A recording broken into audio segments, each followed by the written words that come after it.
बेलागंज के मुसलमानों ने जदयू को भाजपा को वोट दिया है। बेलागंज के मुसलमानों ने जनसुराज को वोट नहीं दिया है। अगर इमामगंज में हम लोग नहीं लड़ते तो राजद वहां और बड़े अंतर से हारती, कम से कम 25-30 हजार से हारते ये लोग। लोकसभा चुनाव में जिस तेजस्वी यादव को देखकर ऐसा लग रहा था कि तेजस्वी 2025 में एनडीए की खटिया खड़ी कर देंगे, अब उसी तेजस्वी को देखकर लग रहा है कि बिहार में 2025 के विधानसभा चुनाव में तेजस्वी यादव की राह आसान नहीं है और इसके पीछे की बड़ी वजह भी है जो हम आपको इस स्पेशल स्टोरी में बताएंगे।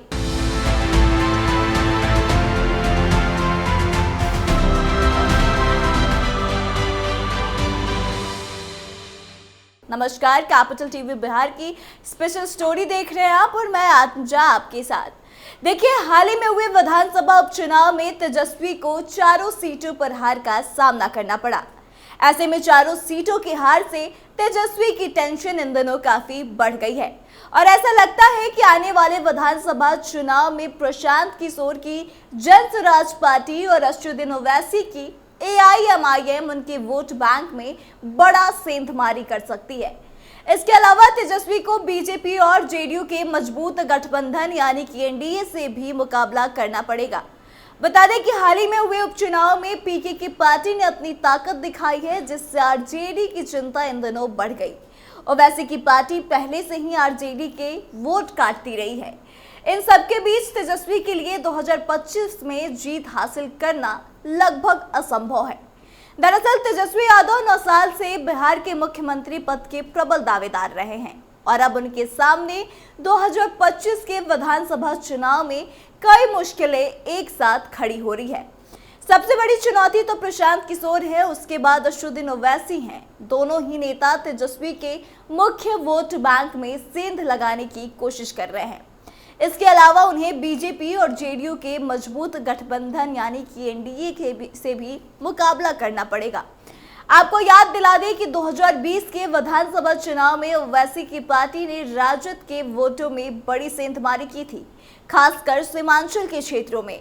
और अब 2025 के चुनाव से पहले प्रशांत किशोर की जनसुराज पार्टी भी चुनावी मैदान में है। पिछले दिनों हुए 4 विधानसभा सीटों के उपचुनाव में जनसुराज पार्टी ने अपनी उपस्थिति दर्ज कराई। इमामगंज सीट पर जनसुराज पार्टी के उम्मीदवार ने 37,000 वोट हासिल किए, जिससे आरजेडी का हार वहां पे निश्चित हो पाया। बेलागंज सीट पर भी जनसुराज पार्टी के उम्मीदवार ने 17,000 से ज्यादा वोट लाए।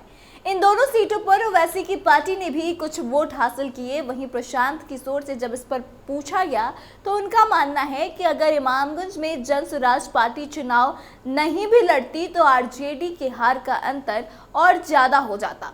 उनका मानना है कि जनसुराज पार्टी ने मुस्लिम वोट नहीं काटे, बल्कि मुस्लिम वोट जेडीयू के खाते में गए हैं। प्रशांत किशोर ने 2025 के विधानसभा चुनाव में 40 मुस्लिम और 40 महिला उम्मीदवारों को टिकट देने का भी ऐलान करके तेजस्वी की मुश्किलें बढ़ा दी है। उनका लक्ष्य उपचुनाव में मिले लगभग 10% वोट को बढ़ाकर 40% तक ले जाना है। तो एक बार आप सुनिए कि किस तरह से क्या कुछ कह रहे हैं प्रशांत किशोर आरजेडी को लेकर और इससे कितनी टेंशन बढ़ रही है तेजस्वी की। बेलागंज के मुसलमानों ने जदयू को भाजपा को वोट दिया है और मैं आपके माध्यम से बिल्कुल ये क्लियर कर दे रहा चाहता हूं। बेलागंज के मुसलमानों ने जनसुराज को वोट नहीं दिया है। उन्होंने सबसे ज्यादा वोट वहां पर जदयू भाजपा के उम्मीदवार को दिया है। आप बूथ वाइज जो बेलागंज के बड़े मुस्लिम गांव हैं वहां पर जो वोट पड़ा है उसको निकाल कर देख लीजिए। तो अगर राजद वाले ये कह रहे हैं अगर हम लोग इमामगंज में चुनाव नहीं लड़ते तो मांझी जी को जो 55,000 वोट मिला है, एनडीए के कैंडिडेट को सबसे कम वोट कहां मिला है? इमामगंज में। बाकी हर जगह एनडीए के उम्मीदवार को करीब 70,000 वोट मिला है। एकमात्र इमामगंज ऐसी सीट है जहां पर एनडीए के उम्मीदवार को 55,000 से कम वोट मिला है। तो हम लोग का अपना आकलन यह है कि जो वोट जनसुराज को इमामगंज में मिला है उसका 2/3 हिस्सा वो था जो मांझी जी को वोट मिल सकता था। कुछ हिस्सा जरूर राजद का आया होगा। अगर इमामगंज में हम लोग नहीं लड़ते तो राजद वहां और बड़े अंतर से हारती, कम से कम 25-30 हजार से हारते ये लोग।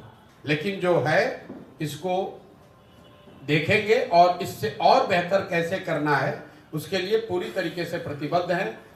10% आया है, अगर 1% भी आता तो भी हमारे अपने प्रयास में, हमारे कमिटमेंट में, बिहार को सुधारने के जज्बे में उसमें 1% की भी कमी नहीं आने वाली है।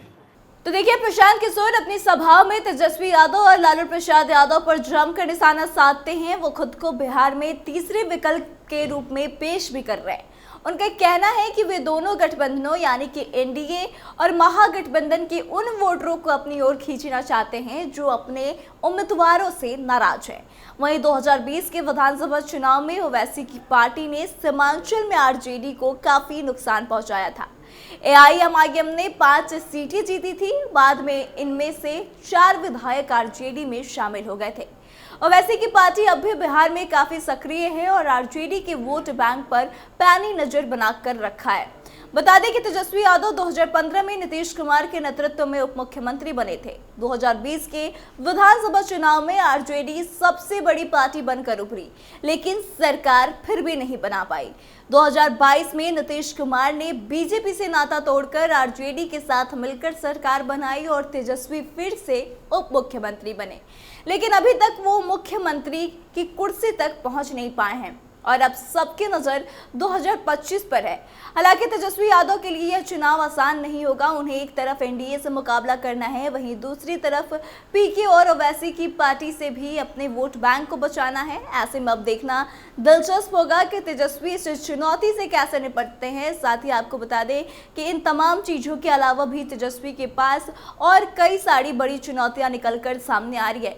बता दें कि जैसा कि हमने पहले भी आपको बताया कि हाल ही में जिन 4 सीटों पर उपचुनाव हुए हैं उसमें हार के बाद से अब महागठबंधन में भी आपसी सहमति नहीं बन पा रही है और कहीं ना कहीं महागठबंधन को छोड़ भी थे तो राजद के कार्यकर्ता ही तेजस्वी यादव और पार्टी के जो अध्यक्ष है उनसे नाराज नजर आ रहे हैं, जगदानंद सिंह से नाराज नजर आ रहे हैं और ऐसे में अब पार्टी के अंदर भी कई तरह के सवाल खड़े हो रहे हैं। जगदानंद सिंह को लेकर विद्रोह भी शुरू हो चुका है, लोग उनसे भी इस्तीफे की मांग कर रहे थे।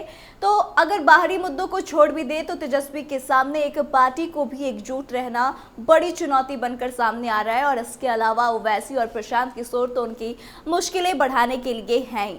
लेकिन आपको क्या लगता है, क्या वाकई में तेजस्वी से अभी भी जनता को वैसी ही उम्मीद है जैसे कि 2024 के लोकसभा चुनाव में थी, और क्या अभी भी लोगों को लगता है कि शायद कहीं ना कहीं से तेजस्वी के मुख्यमंत्री बनने के चांसेस है? तो आप कमेंट करके अपनी प्रतिक्रिया दें।